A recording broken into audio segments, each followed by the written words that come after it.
Dezerv presents the Create Wealth podcast with Sandeep Jethwani, featuring Suhail Vadgaonkar. Is moonlighting like having an affair? In fact, when there's this whole controversy going around, and we were discussing it in office when a lot of IT services companies laid off a large number of employees, Suhail, our head of talent, who's on this show with me today, told me that he feels like having an affair is very similar to moonlighting. Suhail, why do you say that? Why do you make this very strange comparison? Hey Sandeep, firstly, thanks for having me on this podcast. I feel very privileged to be here. Coming back to what I mentioned, I strongly believe that moonlighting is very similar to having an affair, right?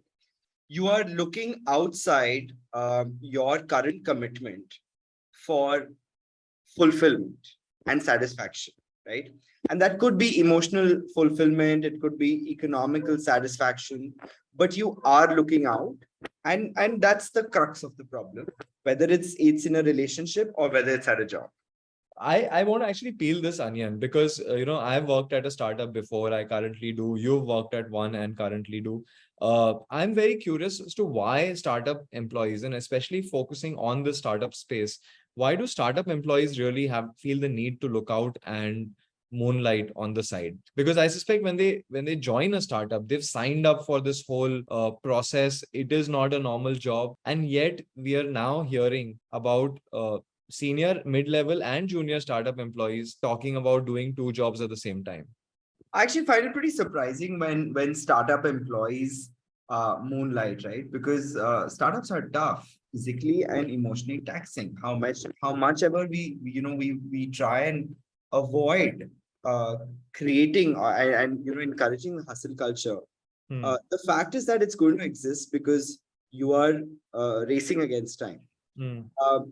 A startup employee is engaged, or ideally would be engaged, for 12 hours, and for them to be able to commit to another job beyond that is surprising. I don't see them all succeeding, right? Because you are going to be exhausted. The one reason I would, or rather two reasons why I think anyone in a startup would, or any job would moonlight, is firstly for economical reasons, right? They need to earn more. They have commitments which they need to fulfill, and they need the money. The second is to fuel a passion, right? So if someone say, they've got their day job at a startup, and over the weekends they are, maybe bartending, because Yeah, that's okay. I guess Yeah. that is fine. In fact, that is encouraged, right? It's a rounding of your personality, helps you do better at work. But in the week, in the 5-6 days that you commit yourself to a company or to a startup, uh, the fact that you have to look outside for growth in itself is a challenge. And it is a challenge not only for the employee, but for the company. Absolutely. Yeah.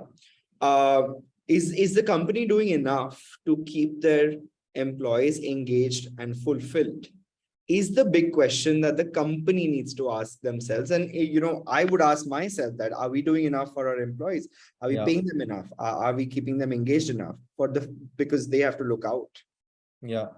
And I feel that, in fact, in the short term, while it might give you more incentives, economic or growth wise, I think in the long run, moonlighting can be a serious career limiting move. And I'll tell you why I believe that. One, it does not allow you to contribute 110% at the job you're at. And therefore, you are not able to rise up the ranks or be able to be that bar raising performer at your company. The second is there is a huge reputational risk also that employees are running when they are doing this, right? Because that actually means that imagine if you didn't know, or when this employee is looking out for a new job, that ref check realizes that he was or she was doing two jobs at the same time. Would it not hurt that employee's ability to get that new job that they aspire for, right? Absolutely, Sandeep. So to the first point you mentioned, right, that anyone who's doing two jobs at the same time, they're not giving their 100% to one, right?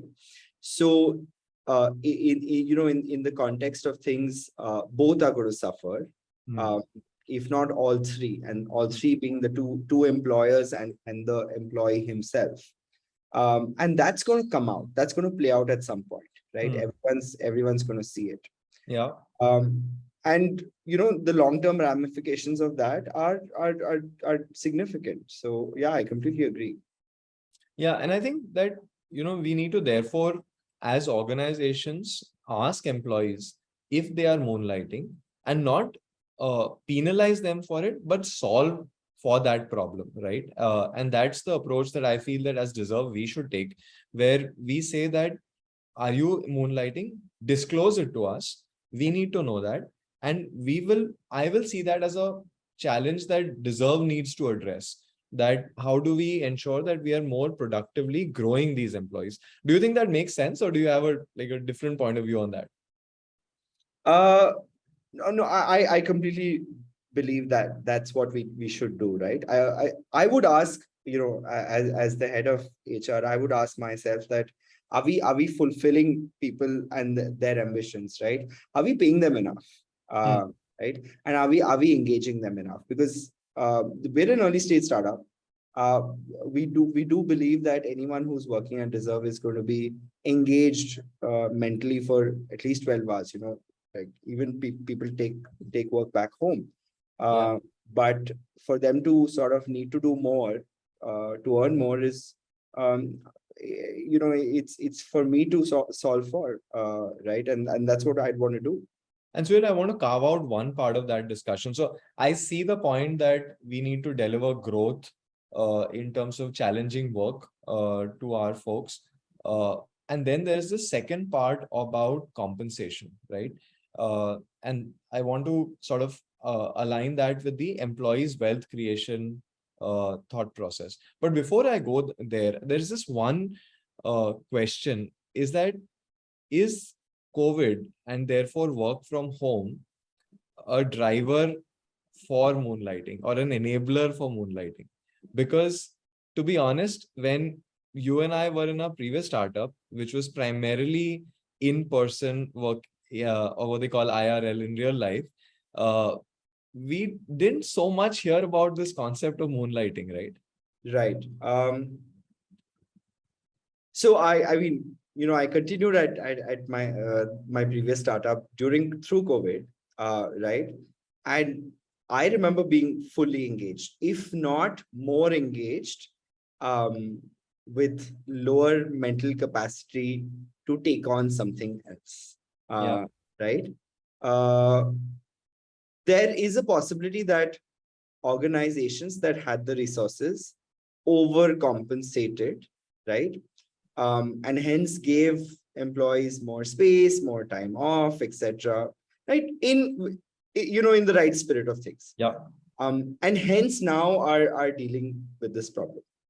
Yeah. No, I think that maybe work from home was not the reason why moonlighting started, but it is certainly something that enables it in my mind. And therefore, do you want to go to the root cause or attack the enabler? I think there's questions for individual companies to answer. But I think the bigger thing, and I think that's where this podcast becomes relevant, is that how can companies, startups like us, truly help employees create wealth so that they don't have to look outside of that company?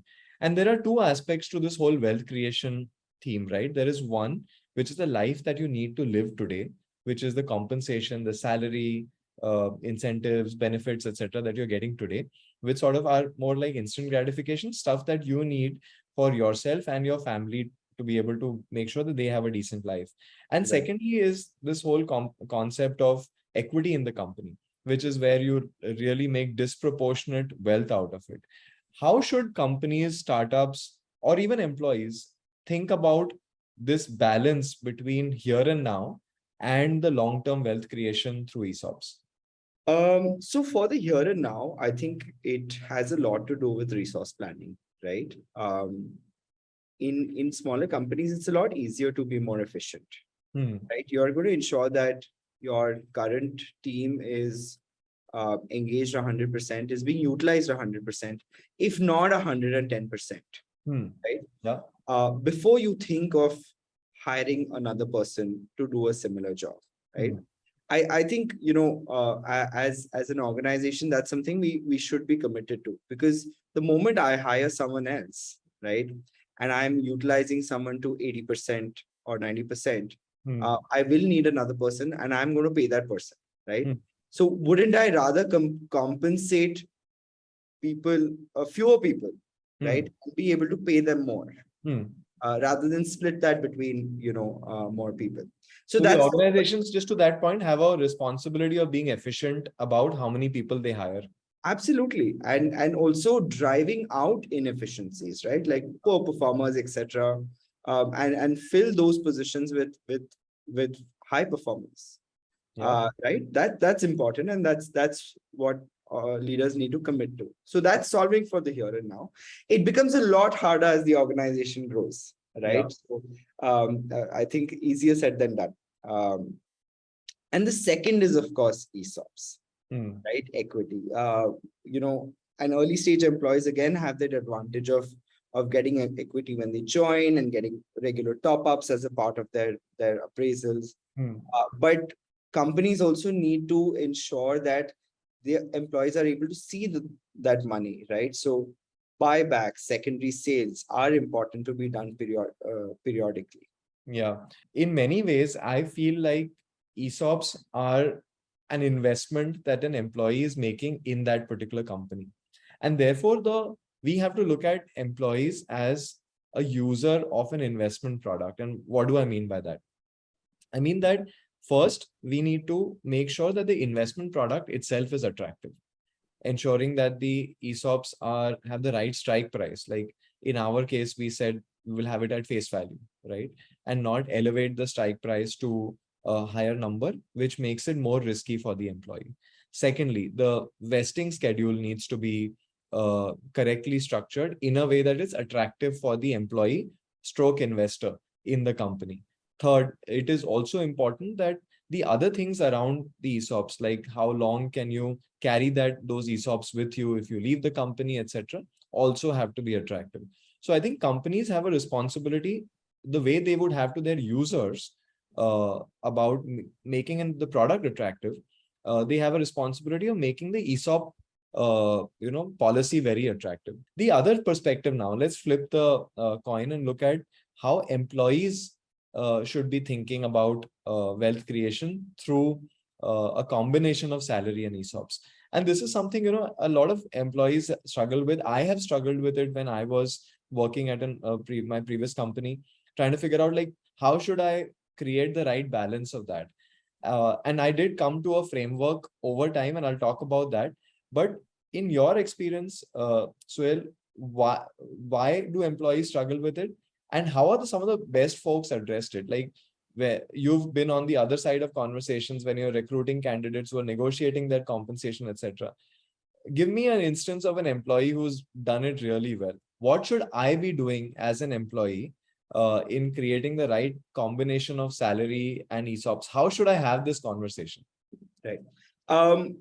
I think it's very important for companies to ask, or the recruiter to ask, a candidate what their goals are, right, when it comes to money, and can the company actually fulfill that goal?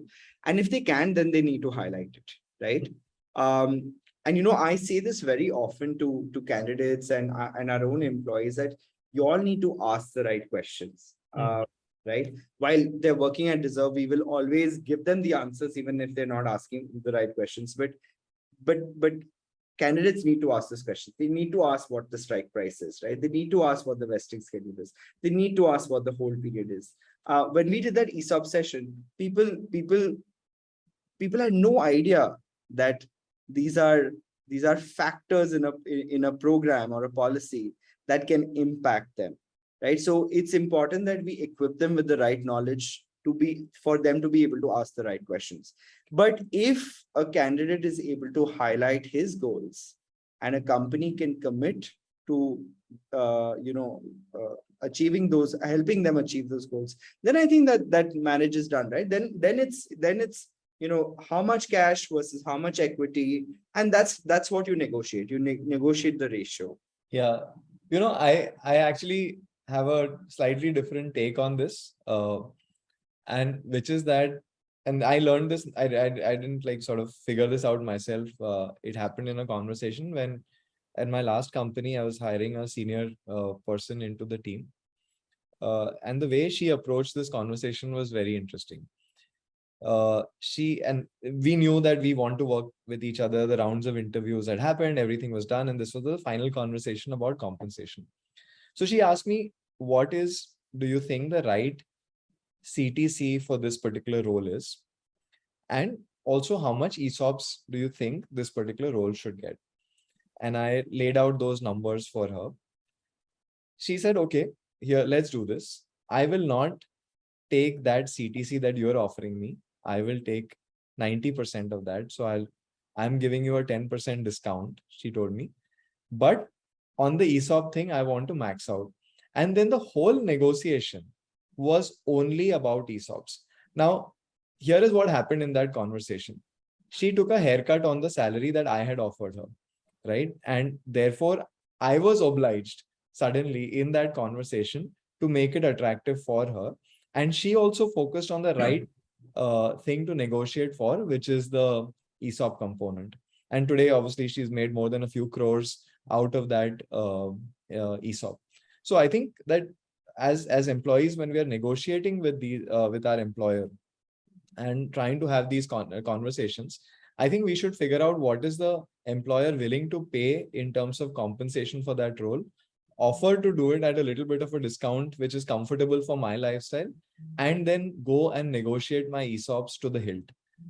Because long-term wealth creation, alignment with the company will only happen with that perspective, I feel. Yeah, I agree. Let me also give you... and I feel that's exactly what you did with me when you were joining Dezerv. Yeah, I learned... I think I learned the hard way. I didn't negotiate my ESOPs enough the last time. But another perspective to this is that as a recruiter, I know that anyone negotiating on ESOPs has a higher degree of commitment to the organization, right? Because they truly believe that they are going to succeed in the organization's success. So there's all this alignment happening, and I'm just, as a recruiter, I'm super happy because that's all I want.